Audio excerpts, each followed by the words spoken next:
Grade 1 Language, second summative test for Term 1. Number 1. Aling salita ang magalang na ginagamit sa pagkikipag-usap sa nakatatanda?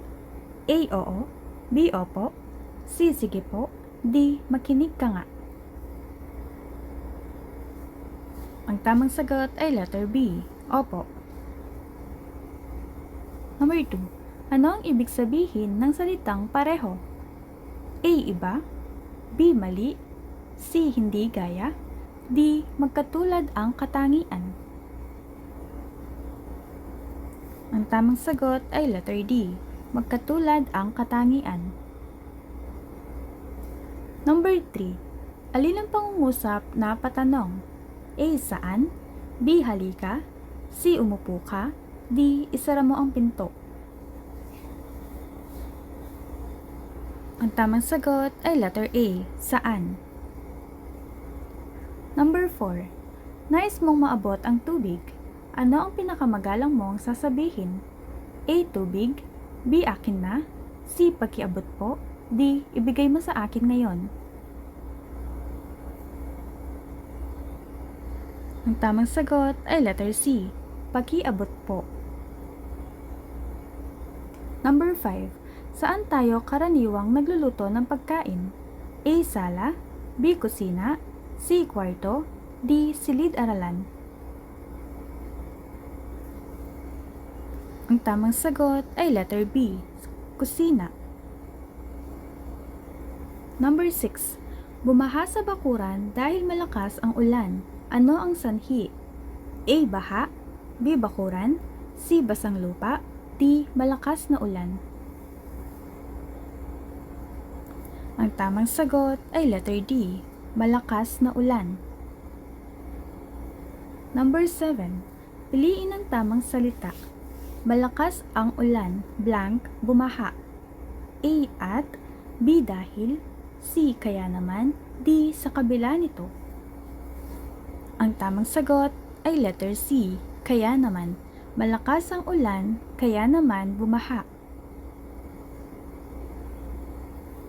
Number 8. Alin ang salitang kilos? A. Takbo. B. Bahay. C. Masaya. D. Makulay na bola. Ang tamang sagot ay letter A. Takbo. Number 9. Si Dong ay patuloy na nag-aral at nagsanay. Anong katangian ang ipinakita niya? A. Galit. B. Takot. C. Malungkutin. D. Masipag at matyaga. Ang tamang sagot ay letter D. Masipag at matyaga. Number 10. Aling salita ang tumutukoy sa nangyari bago ang araw na ito? A. Dati. B. Kahapon. C. Sa susunod. D. Sa darating na araw. Ang tamang sagot ay letter B. Kahapon. Number 11. Alin ang tamang ayos mula sa nakaraan hanggang sa hinaharap? A. Ngayon. B. Bukas, ngayon. C. Kahapon, ngayon, bukas. D. Mamaya, kahapon, ngayon, bukas. Ang tamang sagot ay letter C. Kahapon, ngayon, bukas. Number 12. Ano ang isa sa 5 bahagi ng 5-finger riddle? A. Tauhan. B. Larawan. C. Paboritong kulay. D. Bilang ng mga pahina. Ang tamang sagot ay letter A. Tauhan. Number 13. Sa pagsasalaysay muli ng kwento, alin ang dapat unahin? A. Wakas. B. Opinyon.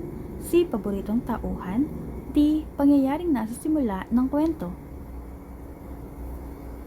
Ang tamang sagot ay letter D. Pangyayaring nasa simula ng kwento. Number 14. Magkaiba kayo ng paboritong uri ng kwento ng kaklase mo. Ano ang dapat mong gawin? A. Umalis. B. Igalang siya. C. Tawanan ng hilig niya.